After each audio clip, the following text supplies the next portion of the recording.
سید الانبیاء والمرسلین وعلى آلک واصحابک یا سیدی یا رحمت للعالمین۔ نہایت ہی محتشم معزز و محترم احباب ملت اسلام، اللہ رب العزت کا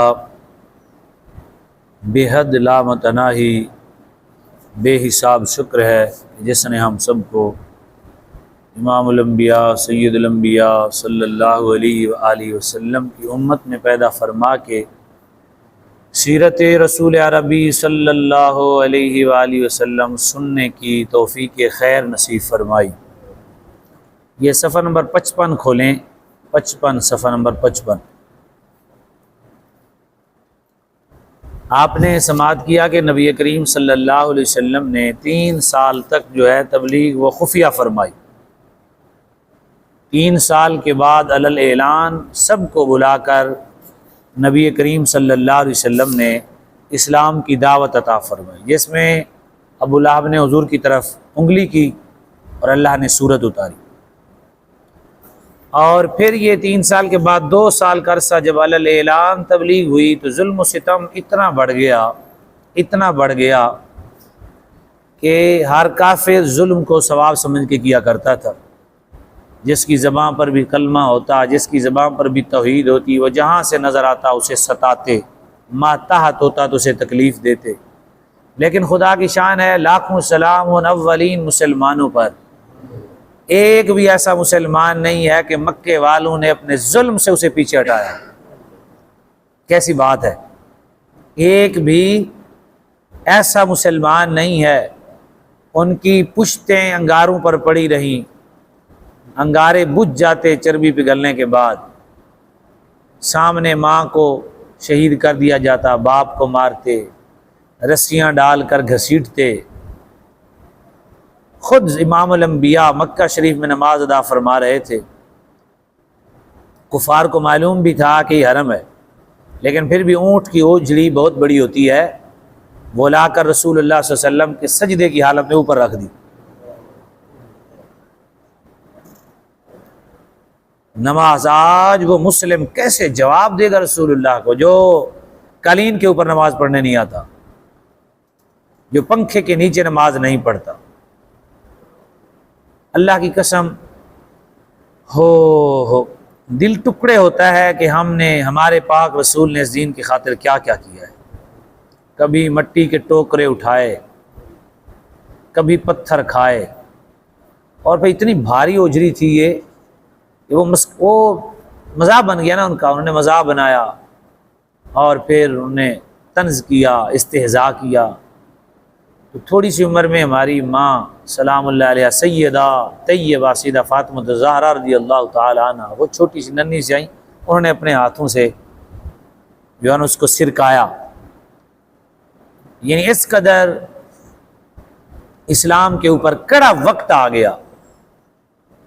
تو اعلان نبوت کے 5ویں سال پھر رسول اکرم صلی اللہ علیہ وآلہ وسلم نے حبشہ کی طرف ہجرت کی تعلیم فرمائی کہ بھی حبشہ کی طرف چلے جاؤ مسلمانوں کو۔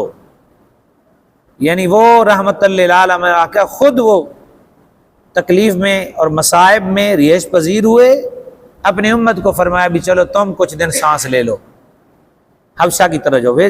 یہ اعلان نبوت کے 5ویں سال ہجرت حبشہ ہوا، حبشہ کی طرف ہجرت ہوئی۔ اس میں ایک آپ کو واقعہ سناتا ہوں۔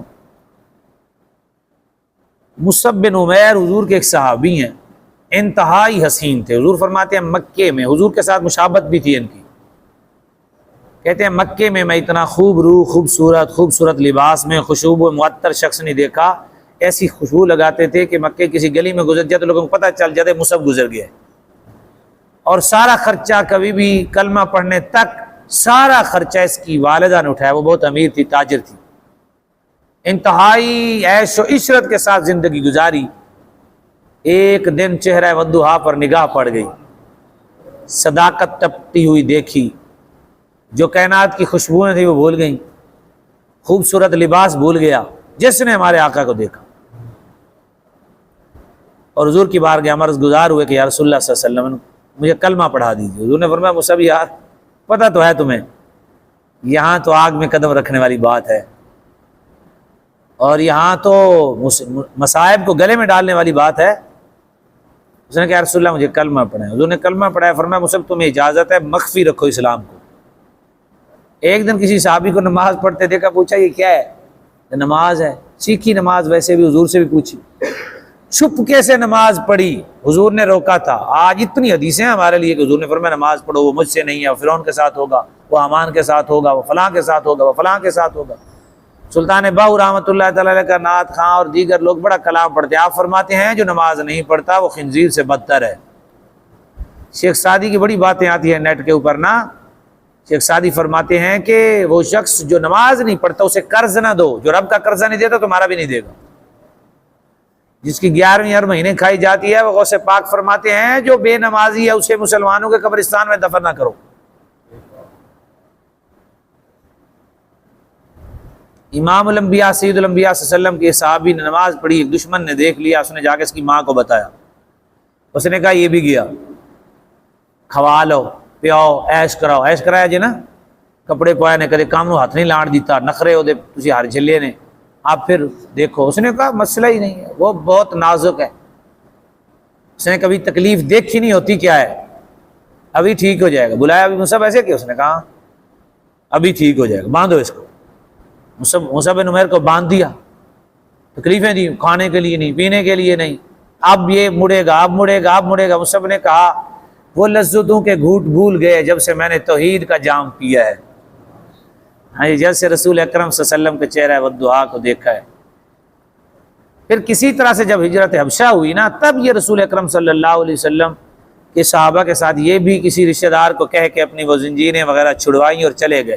میں یہ جملہ بولنا چاہتا ہوں وہ یہ ہے، نبی کریم صلی اللہ علیہ وسلم تشریف فرماتے، سیدنا فاروق اعظم روایت کرتے ہیں، کہتے حضور نے ایسے فرمایا، انظروا الی مصعب بن عمیر، جتنے لوگ بیٹھے حضور نے فرمایا مصعب کو دیکھو۔ سب کہتے ہیں ہم نے نگاہ دیکھی بھی، حضور فرما رہے ہیں دیکھو کیا بات ہے ایسی۔ حضرت عمر کہتے ہیں جیسے ہی میں نے دیکھا تو نہ پاؤں میں کچھ تھا نہ سر پر کچھ تھا، صرف اور صرف بکری کا چمڑا جسم کے اوپر لپیٹا ہوا تھا، لباس ہی نہیں تھا، لباس ہی نہیں تھا۔ حضور نے فرمایا تمہیں پتہ ہے یہ ایسے کیوں ہو گیا ہے؟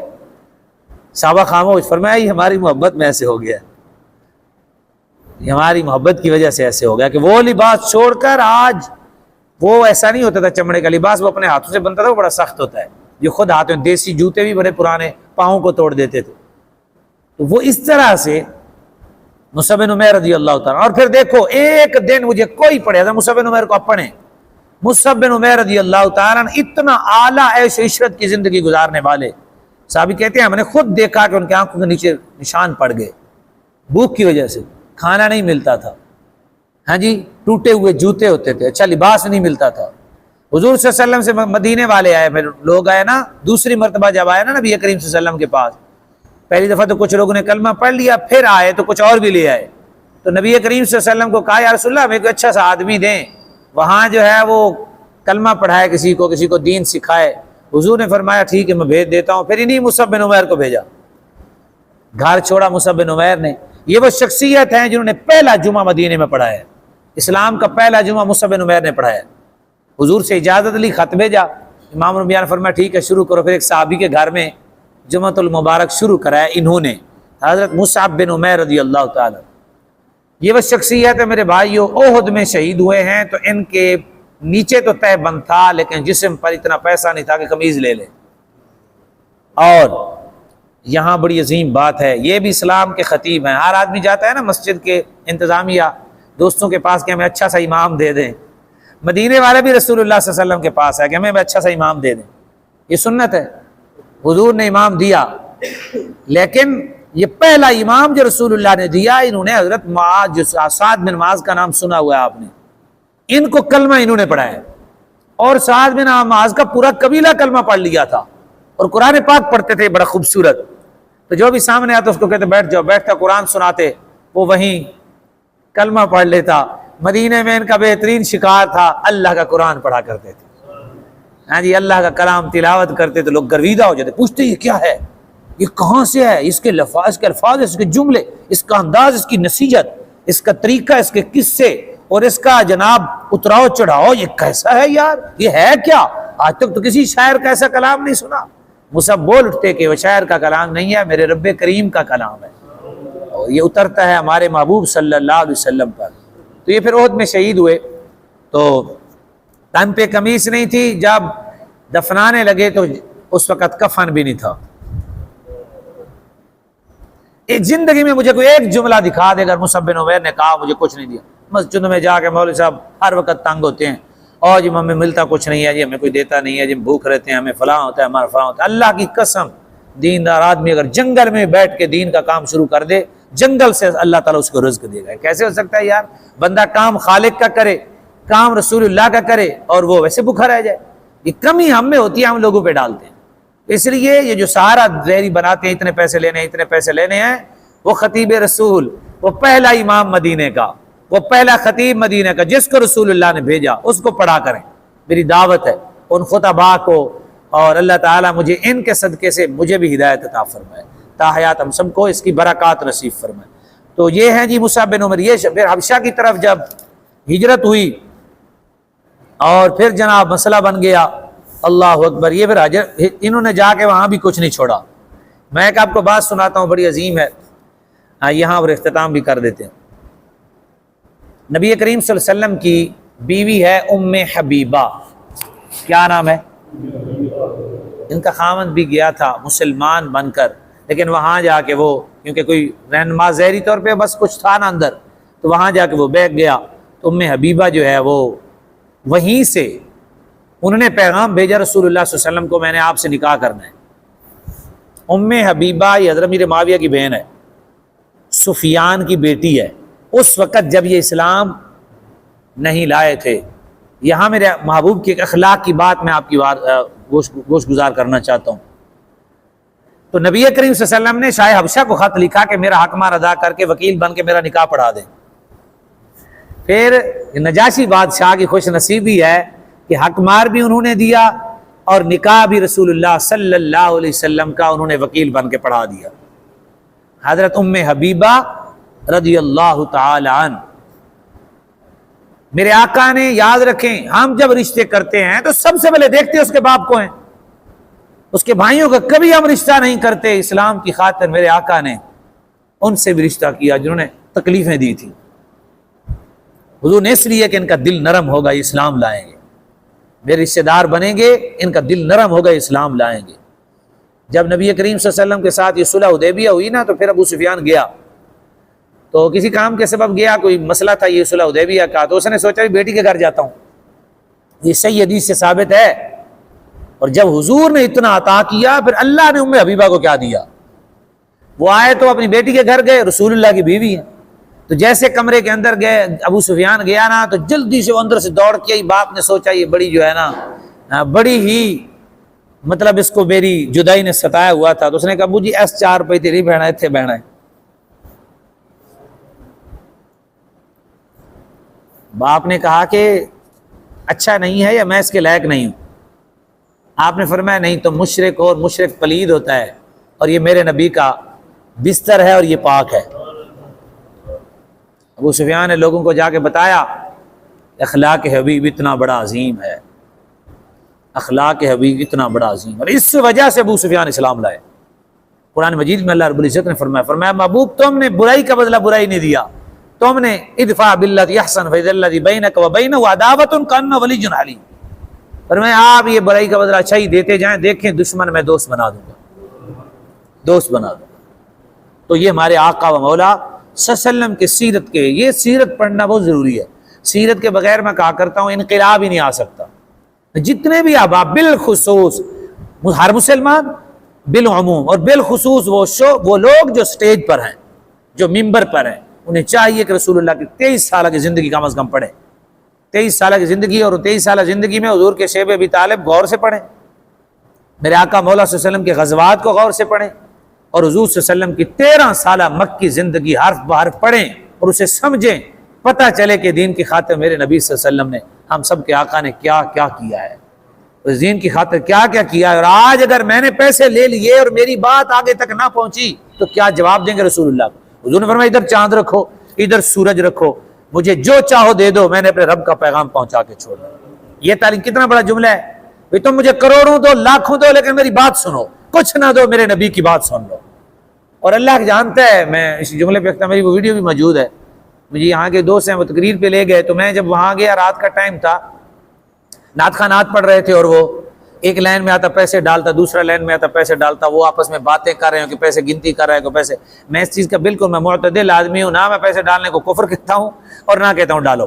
یہ جو بالکل جو کہتے ہیں ڈالا کریں اور جو کہتے ہیں نہیں ڈالا کریں، کیونکہ جائز ہے، ناجائز تو ہے نہیں، لیکن اگر گفتگو میں فرق پڑے، حضور کی حدیث میں فرق پڑے تو پھر اچھا نہیں ہے، پھر وہ کام نہیں کرنا چاہیے گفتگو میں۔ اگر تو اب سارے ایسے کر رہے تھے، جب میں نے کہا یار تھوڑی سی دیر پھر مجھے ابھی دے دیں، آپ نعتیں پڑھتے رہنا۔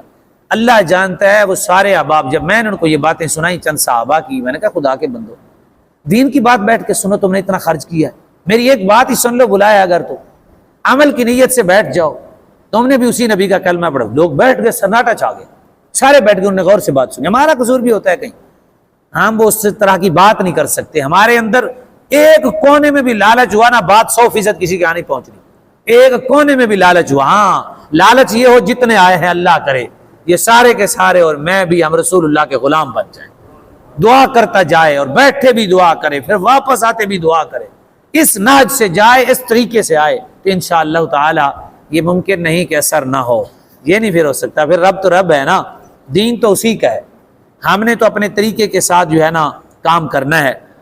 تو نبی کریم صلی اللہ علیہ وسلم 10 نبوت یعنی 13ویں سال حضور نے اعلان نبوت کیا۔ صفحہ نمبر 60 ذرا کھولیں گے نا،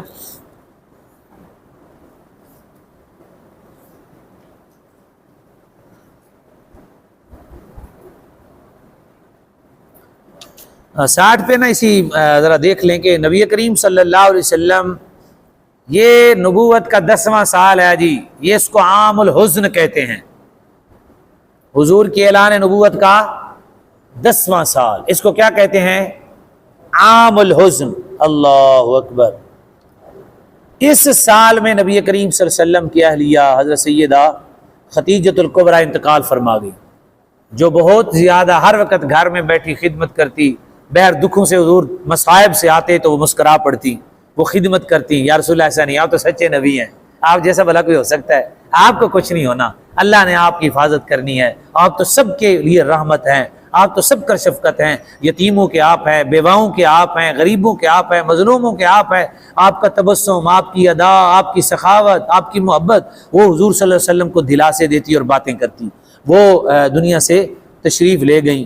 تو نبی کریم صلی اللہ علیہ وآلہ وسلم اسی سال نبی کریم صلی اللہ علیہ وآلہ وسلم کو اللہ تبارک و تعالی نے جو کرم فرمایا مالک کائنات خالق کائنات نے، تو وہ کرم یہ ہوا کہ اللہ تعالیٰ نے ان کو نبی کریم صلی اللہ علیہ وسلم کو اولاد بھی پہلے دی ہوئی تھی، تو سیدہ فاطمہ تھی، پھر یہ بالکل چھوٹی تھی، اور بیوی چلی جائے اور بچے ہوں چھوٹے چھوٹے، کند اور علاقہ سارا دشمن ہو، ہاں جی، اور کندھوں پر بھارے نبوت ہو، اور ہر دکھی کا دکھ بھی سننا ہو، ہر تکلیف زدہ کی تکلیف بھی سننی ہے، اس کا مداوع بھی کرنا ہو۔ حضور صلی اللہ علیہ وسلم نے یاد رکھیں ہمارے لیے صرف حضور نے سر سے لے کر پاؤں تک ہمارے آقا معجزہ ہیں، لیکن حضور نے اتنے معجزات نہیں اپنائے، بشری تقاضے جو تھے وہ بھگتے ہیں، مصائب خود اختیاری لیے ہیں، معجزات حضور سر سے لے کر پاؤں تک معجزہ ہے، چاند کے 2 ٹکڑے کر دیے، سورج واپس پلٹا دیا، کنکری کو کلمہ پڑھا دیا نبی کریم صلی اللہ علیہ وسلم، درخت چل کر آ گئے نبی کریم صلی اللہ علیہ وسلم کے ہاں، لیکن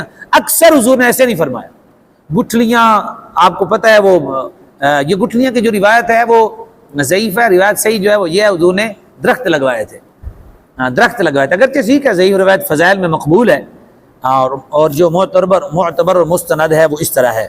تو اس طرح سے نبی کریم صلی اللہ علیہ وسلم کا یہ جو سال ہے اس کو کہتے ہیں عام الحزن۔ انشاءاللہ تعالی ہم اس عام الحزن کو پڑھیں گے، آپ نے بھی مطالعہ کرنا ہے، ہم عام الحزن کو مکمل پڑھیں گے تاکہ ہمیں پوری سبق اور تعلیم ملے۔ نبوت کا 10واں سال، اس کو کہتے ہیں عام الحزن۔ عام کہتے ہیں سال کو، اور حزن کہتے ہیں غم کو، غم کا سال، یعنی تھے سارے غم لیکن اس سال میں بہت زیادہ غم آئے۔ امام الانبیاء سید الانبیاء صلی اللہ علیہ وسلم پر، اسلام پر ایسا وقت بھی آیا۔ اللہ تبارک و تعالی جتنے بھی اولین ہیں آخرین ہیں آج تک، ہمارے آقا و مولا صلی اللہ علیہ وآلہ وسلم، نبی کریم صلی اللہ علیہ وآلہ وسلم، کریم آقا و مولا صلی اللہ علیہ وسلم، یہی سال ہے جس سال میں طائف کا واقعہ ہوا، یہی سال ہے جس میں حضور کی بیوی ہماری ماں جس دنیا سے گئے۔ طائف کا واقعہ بھی اسی سال ہوا، حضور تھک گئے مکے والوں سے، فرمایا چلو طیف چلتے ہیں، اور وہ اس سے بھی بڑا واقعہ رونما ہے۔ آج بھی کوئی امتی اگر پڑھتا ہے تو جملے جملے پر اس کا دل جو ہے نا وہ تڑپتا ہے اور اس کی تکلیفیں بڑھتی ہیں۔ ظاہر ہے ہمارا تعلق تو حضور سے اس قدر ہے نا، اللہ تعالی ہم سب کو حب مصطفیٰ نصیب فرمائے اور دین پر استقامت نصیب فرمائے، آمین وما توفیق الا باللہ۔ سبحانک اللہم وبحمدک، اشہد ان لا الہ الا انت، استغفرک واتوب الیک۔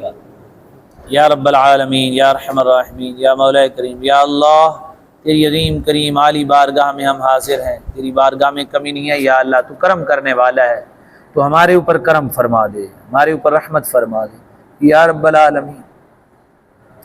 آج تک جتنی خطائیں ہوئی معافی عطا فرما، اپنے محبوب صلی اللہ علیہ وسلم کی سیرت کا نور نصیب فرما، اسلام پر استقامت کے ساتھ زندگی گزارنے کی توفیق عطا فرما، ہماری کوتاہیوں کو معاف فرما یا اللہ، ہماری غلطیوں کو معاف فرما۔ اے اللہ تیری رحمت کی امید ہے، ہمارے پاس اور کچھ نہیں ہے، یہ تیری عنایت، یہ تیرا فضل، یہ تیرا کرم ہے الہی، ہم کہاں تھے قابل کہ تو نے ہمیں مجلس نیک عطا فرمائی، دین کے لیے سننا سنانے کے لیے وقت نصیب فرمایا، لمحات نصیب فرمائے۔